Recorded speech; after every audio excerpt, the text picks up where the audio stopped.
Magandang gabi po sa inyong lahat. Ito po si Dr. Jeff Ho. Well, kanina po sa clinic, meron pong pasyente dumating na galing po siya sa ospital. Anyway, hindi po ako doktor niya sa ospital kasi matagal na po ako hindi nagra-round sa ospital dahil po sa, dahil sa sobrang sakit sa leeg natin na makontrol naman po sa cervical collar, no? Pero tuwing naglalakad po tayo papuntang hospital, paakyat sa ospital, pababa sa ospital, syempre hindi maiwasan na medyo gumagalaw ng konti yung leeg kahit medyo masikip na po yung cervical collar. At pwede po yan ang dahilan kung bakit bumabalik or hindi mawawala yung sakit sa leeg natin dahil po sa naiipit po yung ugat sa leeg po natin na galing po sa spinal cord. Yung ugat is nerve, hindi po yung blood vessel na ugat sa utak na pwede pag tumitibok magkakaroon po tayo ng migraine o kaya God forbids pag pumutok dahil po hindi po na-control yung blood pressure natin ay magkakaroon po tayo ng stroke. So anyway, balik po tayo sa pasyente na nagpakita. Sorry may konting intermission tungkol sa leeg po natin. Okay, so balik po tayo sa pasyente na pumunta sa clinic kanina. I am very much anong tawag nito? Hesitant, no? Okay? Pero at the same time, dahil hindi ko pasyente ito, pero at the same time, I'm very much also compelled to share yung experience natin sa parehong pasyente rin, okay, na galing sa hospital who I also treated before and who went to my clinic. Okay? Sa experience po natin, sa umpisa, ideally of course, no? Pag na-confine ang pasyente dahil sa stroke, okay, kadalasan mataas po yung blood pressure nila. At syempre ang tendency ay bago natin pauwi ng pasyente, yung dahilan ng stroke niya, one of which is high blood pressure or hypertension, kailangan makontrol po natin bago natin pauwiin. Ibig sabihin, kailangan maging normal.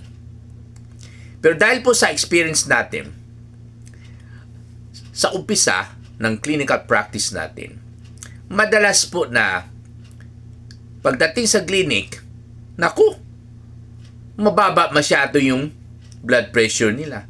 Kaya po, nagre-reklamo rin sila pagdating sa clinic, Dok, bakit sumasakit rin ang batok ko, Dok? Na baka mataas po yung blood pressure natin. At bakit mahina yung katawan natin? Parang ayaw kong kumilos, no? Ayaw kong magtayo, ayaw kong maglakad. Okay, pag-check ng blood pressure, mababa na pala, no? So, hindi ibig sabihin na masakit ang batok ninyo, mataas ang blood pressure nyo kaagad.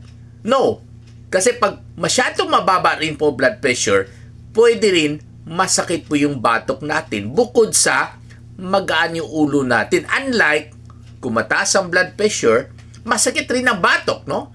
Pero, mabigat yung ulo kasi nga, mataas ang blood pressure. So, ang daming dugo umakyat.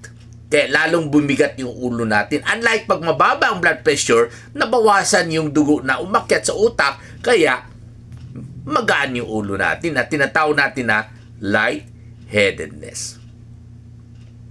Okay? So, syempre, bakit masyadong bumaba yung blood pressure? Dahil, syempre, sa gamot sa high blood pressure. Bakit? Na-overdose ba? Parang nga, no? Pero mahirap sabihin overdose dahil, syempre, nung nasa hospital pa po yung pasyente, mataas ang blood pressure. At natatakot po tayo na pauwi ng pasyente na mataas pa yung blood pressure niya. Dahil, kaya, madalas, pinapanormalize po natin yung blood pressure ng pasyente bago pauwiin.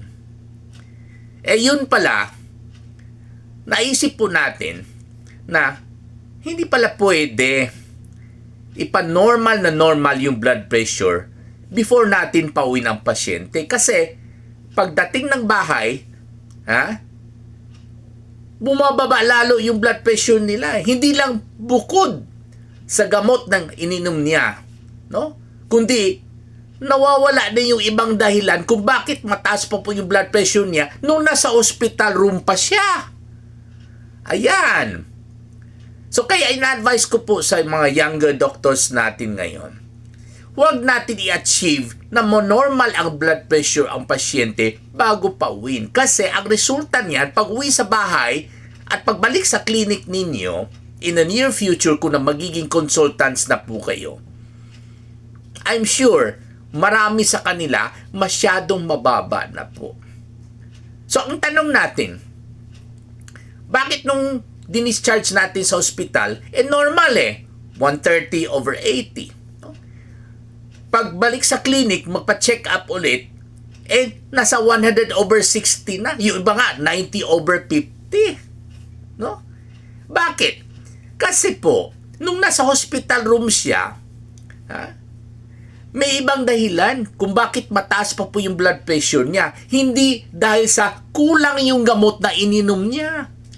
Actually, sapat na po yung gamot na ininom niya pag ang blood pressure niya ay 140/90 or 150/100. Kaya madalas po pinapauwi ko po yung pasyente na ganun pa rin ang blood pressure nila ay medyo mataas pero hindi masyado mataas.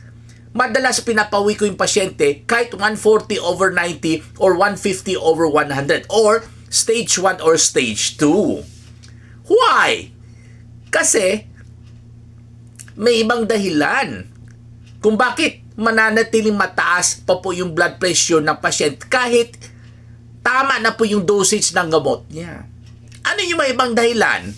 Syempre, nagwo-worry. Pumapatak ang metro pag nasa loob siya ng kwarto ng hospital. Okay, sa worry pa lang dahil sa adrenaline, tumataas yung blood pressure niya. No? Yung iba dyan, hindi komportable sa hospital bed, nakakabit pa ang swero, no? Okay? Hindi nila makita yung apo nila. Hindi buong ang pamilya nila. Kaya medyo naaburido ng konti. Kaya tumataas ang BP nila. Iba naman, nagsisekreto sa akin. Dok, pwede pa uwiin mo na ako, Dok, kasi ang sungit ng misis ko. Ano ngayon? Misis mo yan kasi, meron akong alam mo na, hindi makapagbisita kasi ginagwardya ako ng misis ko. Ayun! At nung pinapauwi ko yung pasyente, bumababa yung blood pressure nila kahit hindi ko dinagdagan yung gamot nila. No? Okay? Maraming salamat po sa inyo.